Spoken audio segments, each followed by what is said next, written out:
Di awal scene kita diperlihatkan pasang suami istri yang baru saja selesai mantap-mantap. Scene berpindah menceritakan saat 10 tahun lalu menampilkan seorang pria yang sedang mencari alamat sebuah pabrik. Pria ini bernama Tetsuo. Tetsuo adalah seorang mahasiswa lulusan Universitas Seni Memahat yang datang dari Amerika.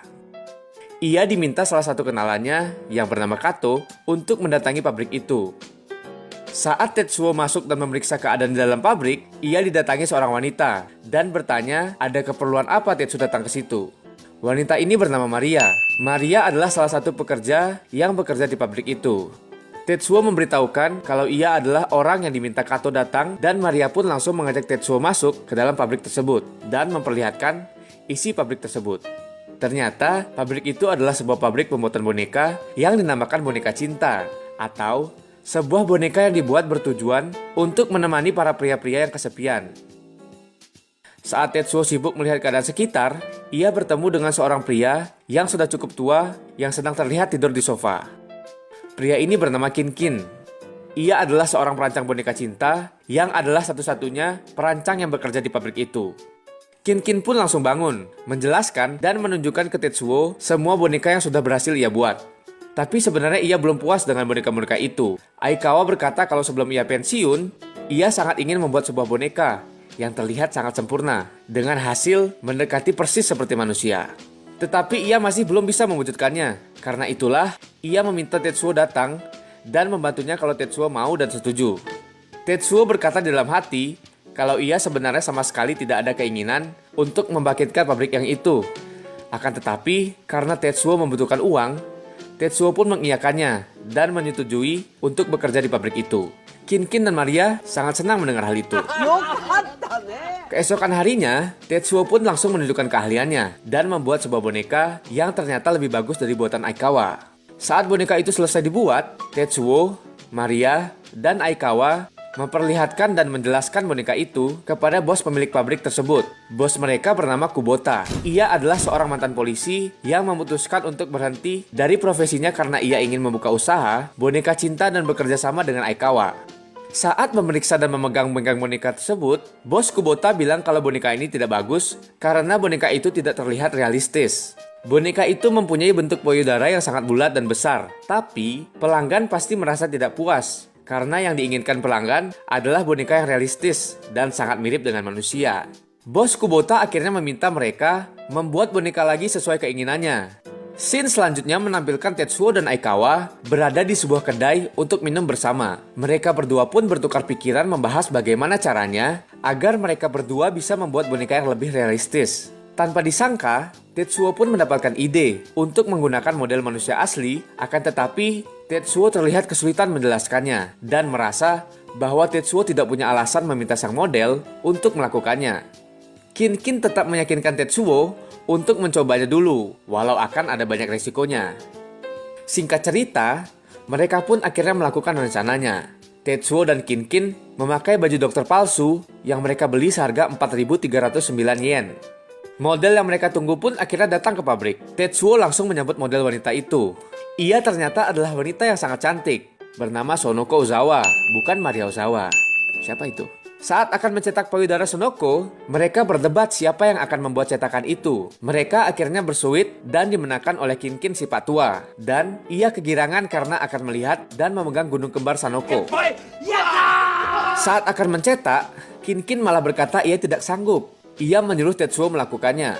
Dengan perasaan canggung karena Tetsuo sudah 3 tahun tidak menyentuh wanita, ia akhirnya mencetak payudara Sanoko sambil modus melihat-lihat payudara Sanoko. Seperti saat Sanoko akan membuka cetakannya. Setelah selesai mencetak, Kin bertanya, apakah Tetsuo memegang payudara Sanoko? Tetsuo bilang, ia ingin menyentuhnya, tapi itu adalah sebuah kejahatan. Kin marah karena bagaimana Tetsuo bisa membuat boneka dengan payudara yang mirip aslinya tanpa menyentuhnya sama sekali. Kin langsung bergegas mendatangi Sanoko yang baru selesai ganti baju dan meminta agar Tetsuo boleh memegang payudara Sanoko. Tak diduga, Sanoko mau dipegang payudaranya dan saat Tetsuo memegangnya, ia memejamkan matanya dan berkata dalam hati kalau ia sedang berada di surga dunia.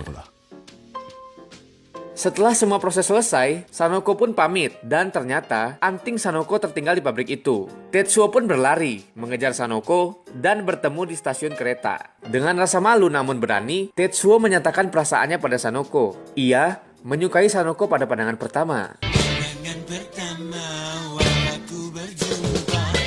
Tanpa diduga, ia tiba-tiba mengajak Sanoko berpacaran dengannya. Jawaban Sanoko ternyata juga tidak terduga. Ia hanya mengangguk dan kini mereka berpacaran.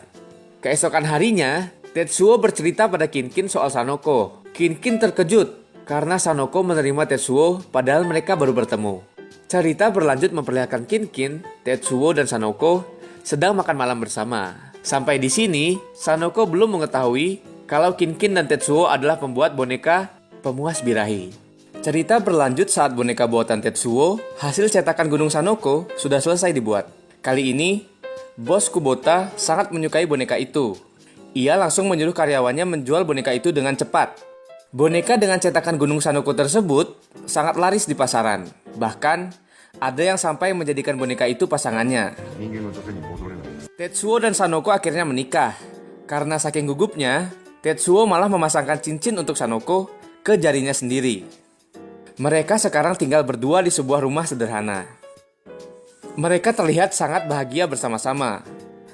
Setiap hari, mereka bekerja, makan malam, dan bermantap-mantap setelahnya. Walaupun terkadang Tetsuo terlihat kecapean, karena saat itu, boneka buatannya sangat laris dan banyak pesanan. Setelah beberapa tahun menikah, scene dilanjutkan di pabrik, dan Tetsuo menerima kabar bahwa Kinkin meninggal. Tetsuo, Sanoko dan orang-orang pabrik pun datang ke pemakaman Kinkin. Tetsuo pastinya sangat merasa kehilangan setelah kematian Kinkin, sampai ada orang baru yang bekerja di sana. Orang ini bernama Morizumi, yang akan membantu Tetsuo bekerja karena Tetsuo sedang membuat boneka dengan formula yang baru. Setelah ketemu rumus yang pas, ternyata Morizumi adalah seorang pengkhianat dan mencuri data-data Tetsuo dan memberikannya ke pesaing pabrik tempat kerja Tetsuo. Tetsuo menjadi galau. Ia tidak pulang ke rumahnya dan malah pergi minum. Sesampainya di rumah, Tetsuo dan Sonoko bertengkar karena Sonoko sebenarnya ingin memberitahu sesuatu. Namun, Tetsuo tidak langsung pulang. Tetsuo yang sedang galau dan sedih bertemu dengan seorang perempuan yang sedang marah-marah sendiri karena tidak bisa mendapat boneka di game capit di suatu tempat. Tetsuo menyelamatkan perempuan itu dari amarah petugas. Perempuan ini bernama Hiroko. Ia berterima kasih dan meminta maaf pada Tetsuo karena merepotkannya. Hiroko akan menraktir Tetsuo karaoke untuk membalas kebaikannya. Tetsuo pun mengiyakannya dan mereka berkaraoke bersama. Bukannya pulang, mereka malah pergi ke hotel untuk bermantap-mantap. Hiroko berkata kalau ia mau melakukan itu karena ia kesepian dan Hiroko langsung meninggalkan Tetsuo. Saat Tetsuo sampai di rumah, Sonoko ternyata sudah tidak ada di rumah. Ia beralasan pulang kampung menemui orang tuanya yang sakit. Tapi, tiba-tiba ibu Sonoko telepon dan berkata bahwa Sonoko tidak bisa dihubungi dan ayahnya baik-baik saja. Singkat cerita, Sonoko akhirnya pulang ke rumah dalam keadaan mabuk dan diantar seorang pria. Mereka bertengkar dan Sonoko bilang akan jujur, tapi ia meminta waktu seminggu untuk mengatakannya. Setelah seminggu berlalu, mereka akhirnya ngobrol di meja makan. Mereka berdua mengakui kalau mereka pernah tidur dengan orang lain dan Tetsuo juga mengakui pekerjaannya sebagai pembuat boneka cinta. Sanoko ingin bercerai dengan Tetsuo dan keesokan harinya saat Sanoko membawa surat cerai, Tetsuo menyadari kalau Sanoko masih menyembunyikan sesuatu. Ia berkata bahwa ia tidak mau bercerai jika Sanoko masih menutupi sesuatu. Ternyata alasan Sonoko tidak pulang ke rumah bukan karena berselingkuh, tapi ia harus dirawat di rumah sakit karena ia divonis kanker. Kasihan ya guys. Tetsuo yang menyadari kalau istrinya tidak punya umur yang panjang, menangis dan tidak mau menceraikan Sonoko. Ia akan menemani dan merawat Sonoko katanya. Saat Tetsuo datang ke rumah sakit menemani Sonoko, dokter menjelaskan bahwa Sonoko terkena kanker lambung progresif dan ada gejala kelenjar bening dan hati yang artinya perawatan hanya bisa mengurangi rasa sakitnya, tidak bisa disembuhkan. Saat mereka sudah di rumah, Sonoko yang sadar hidupnya tidak lama lagi meminta Tetsuo membuat boneka seutuhnya dari tubuh Sonoko agar bisa menggantikan Sonoko nantinya.